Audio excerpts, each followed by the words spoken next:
हम लोगों ने राष्ट्रीय अध्यक्ष जी की अनुमति से आज प्रोटेस्ट किया, गांधी प्रतिमा में बैठे और फिर गवर्नर हाउस गए, क्योंकि हम चाहते हैं कि रेखा गुप्ता जिन्होंने मर्यादा तोड़ी है भाषा की भी और संस्कारों की भी, वो माफी मांगे।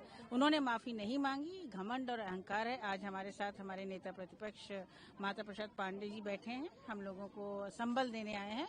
हम लोग का आंदोलन तब तक चलेगा जब तक वो माफी नहीं मांगेंगी। पूरा शीर्ष नेतृत्व भाजपा का चुप है और अगर ऐसा नहीं होगा तो ये आंदोलन दिल्ली तक जाएगा। एक तरफ भारतीय जनता पार्टी के नेता और हमारे मुख्यमंत्री जी रोज कहते हैं हमारी कानून व्यवस्था ठीक है, हमने अपराध कम किए हैं।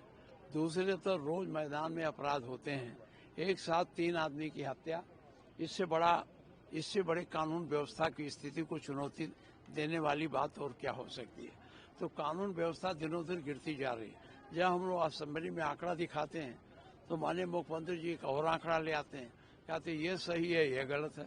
लेकिन ये जो घटनाएं हो रही हैं रोजाना आप जिलों में देखिए, मर्डर हो रहे हैं, लूट हो रहे हैं, शिनैती हो रही है, ये सब गिरती कानून व्यवस्था का परिचायक है। और दूसरी बात है, कानून व्यवस्था पुलिस से सुधरती है।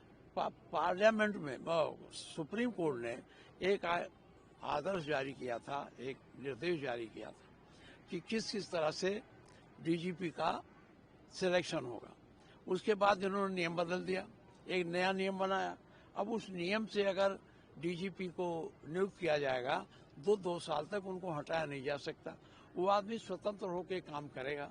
आज सारे पुलिस वाले सरकार के दबाव में हैं, इसलिए जो उनका नैतिक कर्तव्य है, जो रूल रेगुलेशन, पुलिस रेगुलेशन में जो नियम बने हैं, उसकी बातें ना मानकर मजबूर होकर उन्हें अधिकारियों की उल्टी सीधी बातें माननी पड़ती है। ये और कानून व्यवस्था को बिगाड़ने वाली स्थिति है। सर, अभी ये भी देखा गिरावट देखने को मिली, शेयर मार्केट पूरी तरह से अभी सबसे कम रिकॉर्ड हुआ है। तो ये देखिए, हमारे अखिलेश जी ने कहा वो सही कहा, उस पर मैं दोबारा नहीं कहना चाहता। वो साफ तौर पे दिख रहा है कि भारतीय जनता पार्टी के जो नेता हैं वो जितनी घटिया बातचीत करेंगे उतने बड़े पदों पे बैठेंगे। हम उन्हें ये चेतावनी देना चाहते हैं कि समाजवादी महिला समाज, समाजवादी पार्टी का हर एक कार्यकर्ता और समाजवादी नौजवान जो इस देश में आदरणीय अखिलेश यादव जी को अपना नेतृत्व मानते हैं, अपना नेता मानते हैं, वो सब इस तरह की बयानबाजी के खिलाफ खड़े हैं और हम रेखा गुप्ता पे मानहानि का मुकदमा दर्ज हो, इस तरह की मांग करते हैं। रेखा गुप्ता जो सीएम है दिल्ली की, उन्होंने राष्ट्रीय अध्यक्ष अखिलेश यादव जी के लिए जो भाषा का इस्तेमाल किया है, उनको समझना चाहिए कि वो मौजूदा सांसद हैं, पूर्व सीएम है। उसके अलावा वो पीडीए की देश की सबसे बड़ी आवाज बनकर के उभरे हैं और पूरा पीडीए समाज इस वक्त राष्ट्रीय अध्यक्ष अखिलेश यादव जी के साथ खड़ा हुआ है।